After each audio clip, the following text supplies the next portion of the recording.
Hello scholars, hope you all are doing good.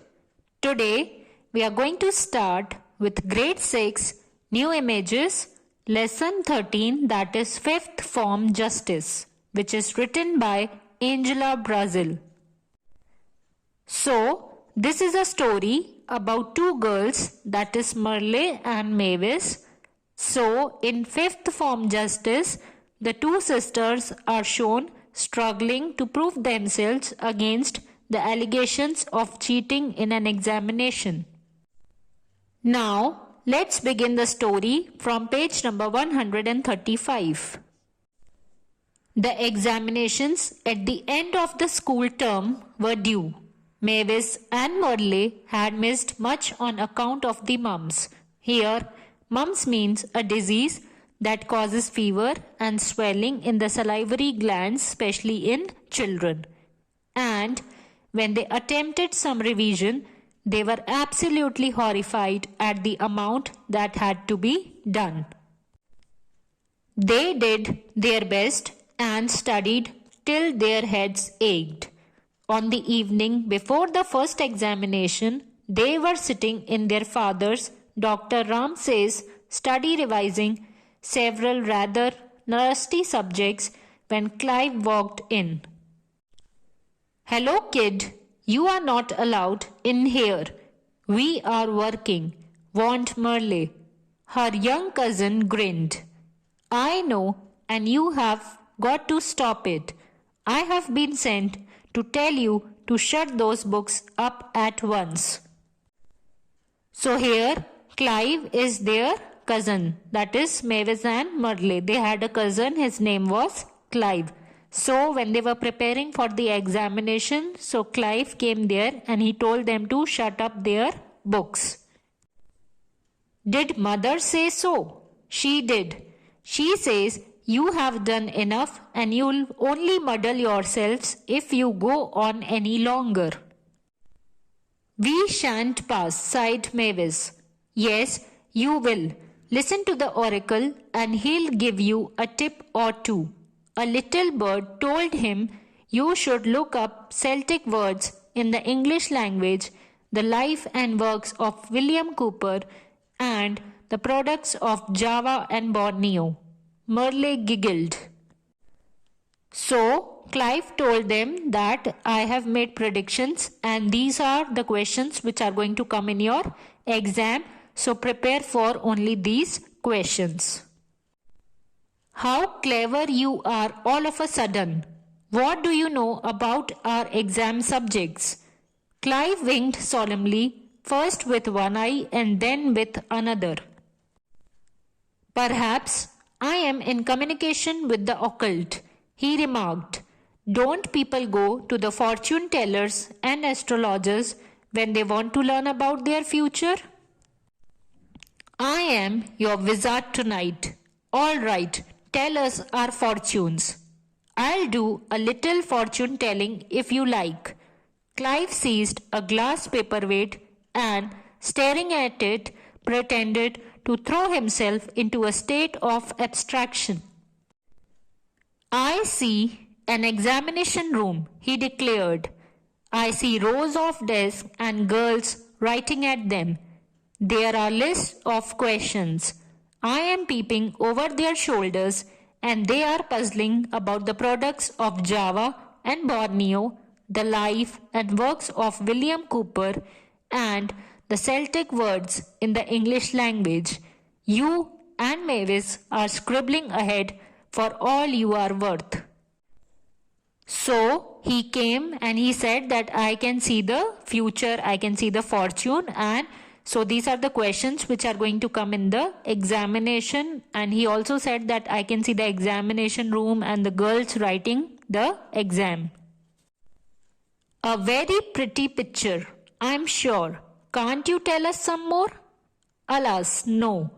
And it's your bedtime," said Mavis. "I expect you were on your way upstairs when you came in here. Confess." "There's no hurry. I'll stay and tell yours too if you like." "No thanks. This will do for both of us. Is mother in the drawing room?" Come along, Merle. We won't work any more tonight. Oh, I must just look up. What was it? The products of Java and Borneo, William Cooper and Celtic words. There's luck in them. Just for 5 minutes. Get off to bed, you kid, and leave me to work. Rather reluctantly, Mavis fell in with her sister's humor and reopened her textbooks. Clive's only fooling, she said. I know, and so am I. Here we are. Celtic words in use in the English language. You can squint over my shoulder if you like. The 5 minutes lengthened out till Mrs. Ramsay came herself and put a finish to the preparation. So, the girls thought that we should go through these topics which were told by Clive, and they just had gone through for 5 minutes. It's silly to overdo it. You'll only have headaches tomorrow and be able to remember nothing. Come along to the drawing room. Yes, Mummy darling, I am just strapping up my books. There, I'll leave them here on the hall table. I promise you, I won't take them upstairs. Hello, here's my jersey. I was hunting for it everywhere after tea and couldn't find it. It feels wet. How funny. Has anybody been out in it? Give it to Alice and ask her to put it by the kitchen fire to dry. Merle marched into school the next morning, joking about her fortune. She told the girls what the oracle had said and how she had ground up those particular bits of information. So when they went to school, Merle discussed these things with the other girls. And I am sporting enough to give you the tip, she laughed. So she thought that it is all fun going on. Clive was only making fun and ragging us, qualified Mavis. He's a silly boy. So they thought that Clive was just making fun and he was teasing them. He actually did not know any of the questions. There was no time for any more last looks, however. The bell was ringing for call over and all books had to be put away. In the fifth form room, Miss Mitchell dealt round typewritten sheets of questions and the agony began. The English language and literature paper was not nearly so bad as Mavis and Merle had expected, and curiously enough, there were questions both on William Cooper and Celtic words. It was such a coincidence that Merle could not help looking at Mavis and smiling. So, Merle was smiling at Mavis because they got the same questions which were told by Clive. They were both well prepared and wrote away at full speed, almost enjoying themselves, and worked steadily till Miss Mitchell said pens down.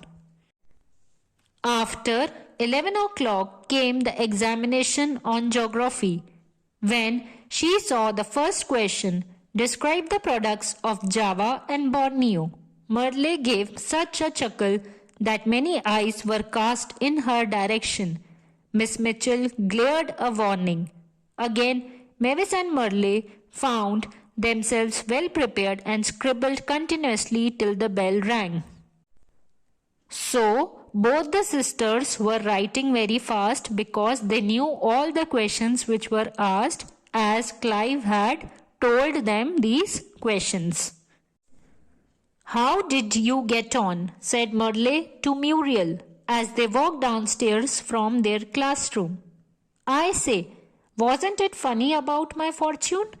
Why, we had the exact questions. I never heard of anything so queer in my life.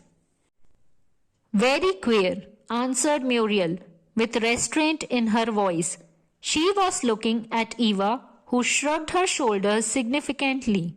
Some people have all the luck, remarked Sybil. Well, it was lucky, for it was pure guessing by Clive. So the sisters told their friends that it was guessing done by their cousin, that is Clive. How did he know what exams you were going to have? Oh, he's heard us talking about them, of course. I wish I had a cousin who could guess the questions beforehand. We would all get honors on those lines. When Mavis and Merle returned to school after lunch, they each found a little note laid upon their desk marked urgent. You are requested to attend an important meeting to be held in the boarders' sitting room at the hostel immediately after 4. So, both of them, that is Mavis and Merle, they were called for a meeting and there was no signature but the writing was Eva's. So, they got a note in which it was written that they were urgently supposed to attend a meeting. The Ramsays were much mystified. As day girls, they had nothing to do with the hostel and could only go there by special invitation. When afternoon school was over, they asked some of the boarders the meaning of the letter. Nobody would explain. You will find out when you get there, was Nesta's cryptic reply. Puzzled and considerably distressed at a certain offensive attitude exhibited by Sybil and others, Mavis and Merle walked across the garden to the hostel. Eva had cleared all the younger girls out of the boarders' sitting room and was writing in a company with Nesta, Muriel, Ebrene, Edith and Kitty. As soon as the Ramsays and Sybil came in, Sybil closed the door. Eva settled herself and looked somewhat embarrassed, as if not knowing quite how to begin. She fidgeted for a moment with her pencil and cleared her throat. We are all here, she said at last, except Faye, who couldn't stay. What we have met for is to ask Mavis and Merle to explain how they got to know some of the examination questions beforehand. It seems queer to us, to say the least of it. So, basically this meeting was to ask Mavis and Merle that how did they knew all the questions beforehand. That means before the examination. The Ramsays, overwhelmed with amazement at such a palpable insinuation, turned wrathfully red. Why, we have told you, Clive guessed, gasped Merle. Bunkum, how could he? Very convenient guessing, I'm sure. It's no use telling us such utter fibs. They are not fibs. How dare you say so? Flamed Merle. It's the absolute truth, endorsed Mavis. So they said that it was a guessing done by their cousin, that is Clive. And do you stick to that? Of course we do. Then I shall have to call on Sybil to tell us something she saw yesterday. Sybil, who was red, nervous and even more uncomfortable than Eva, rose from her seat to make her accusation. I was in the garden yesterday after school and I saw Merle come back, hurry among the bushes and climb in at the study window. I waited and she came out again and scooted off as if she didn't want to meet anybody. So here, Sybil, that was one of their classmates, she told that she saw Merle and she was going inside the room of the school, that is the study window, and she came back again and went quickly from there. Oh, you didn't see me. I wasn't there, was I, Mavis? Most certainly not. You were at home all the time. I can prove that. I think the thing proves itself, said Eva. First of all, you are seen by a witness entering the study where no doubt the exam papers were spread out on the table, and then you come to school primed with the questions. There isn't a shadow of doubt. Wait a minute, said Mavis, rising with a very white face. To begin with, you have got to prove that it was Merle. One witness isn't enough. So they told that we have not done the cheating and you need to prove, they told their classmates that you need to prove for this. Katie and Peggy saw her down the drive. They told me so. What time was it? About 5 o'clock. She was practicing at home then. I can bring witnesses to prove that. Besides, if she had really seen the questions, do you think she would have been silly enough to tell to you before the exam? The girls looked puzzled at that, but Nesta murmured that Merle was silly enough for anything. So, here everybody thought that Mavis and Merle had stolen the question papers from the study room. As she is one of the monitresses, we thought we ought to give her a chance to clear herself before we told Miss Mitchell, said Eva. She can clear herself and she will. It's not fair to condemn her like this. You must give her time to bring her own witnesses. I ask you all, is it like Merle to do such a thing? Well, no, it certainly isn't like either of you. That's what surprised us so much. You feel you can't be sure of anybody, added Aubrey. The boarder's tea gong, sounding at that moment, brought the meeting to an unsatisfactory conclusion. The Ramsays hurried home, bubbling over with indignation to pour their woes into Mother's sympathetic ear, and were highly put out to find the drawing room full of callers.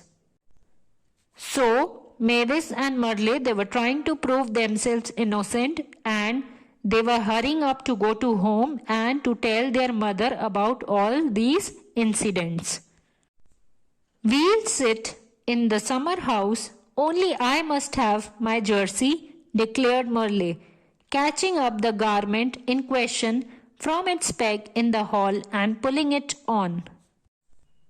I want some place where I can explode. This is just the beastliest thing that's ever happened to me in all my life. I can't understand it, puzzled Mavis, with her forehead in wrinkles. So both of them were very disturbed that how is it possible that we were preparing for the examination at home and we are being blamed for stealing the question papers. Merle was stumping along the path with her hands in pockets of her jersey. Why should they accuse me, all of people in the world, of climbing in through the study window? Sybil must have been dreaming. She's an idiot of a girl. She would imagine anything from a ghost to a burglar. What are we going to do about it? I wish to goodness they would tell Miss Mitchell. I would rather she knew. I have a jolly good mind to go and tell her myself. Then I should have first innings and she would hear our side of it. Hello, there's Clive.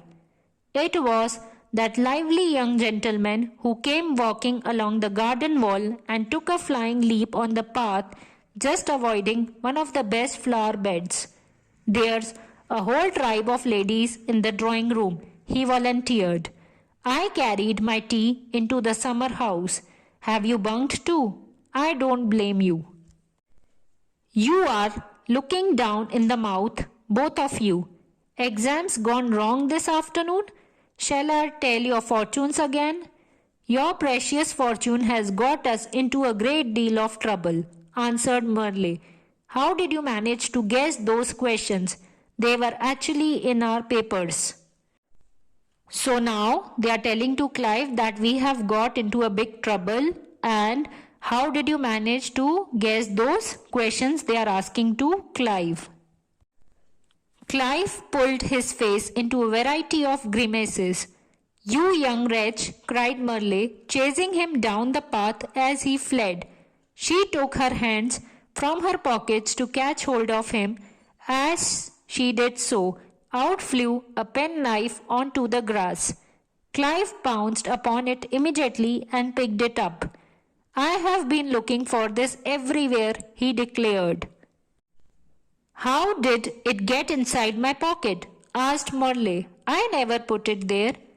Clive exclaimed Mavis with a sudden flash of intuition. Did you wear Merle's jersey yesterday? I remember she found it wet. I verily believe you dressed up in her clothes and went to school. For answer, Clive burst into fits of laughter. Oh, it was stopping, he hinted. I stuck on her skirt and jersey and tam o' shanter and took in everybody. I walked down the street and up the drive to the school door. I prowled round the garden. There was a window open, so in I went and found exam questions all over the table. I thought I would drag you about them. So here, Clive tells that I was wearing Merle's jersey and I went to the school because the windows were open and I found the papers over there and so I brought it them for you. You atrocious imp! Look here. You don't know what a scrape you have got us into. You'll just have to own up and get us out of it again. That's all, the girls exclaimed. So now the girls are telling to Clive that because of you we have got up this problem and now you need to take us out of this problem. It was a long time before the girls could get Clive to see the serious side of his escapade and realize what an exceedingly grave charge had been brought against their honor. In the end, by dint of scolding, entreaty, coercion, and even bribery, they succeeded in persuading their cousin to come along with them to Miss Mitchell and tell her the whole story. I am extremely glad to know, she said, looking hard at Clive. The fact is, I was deceived myself.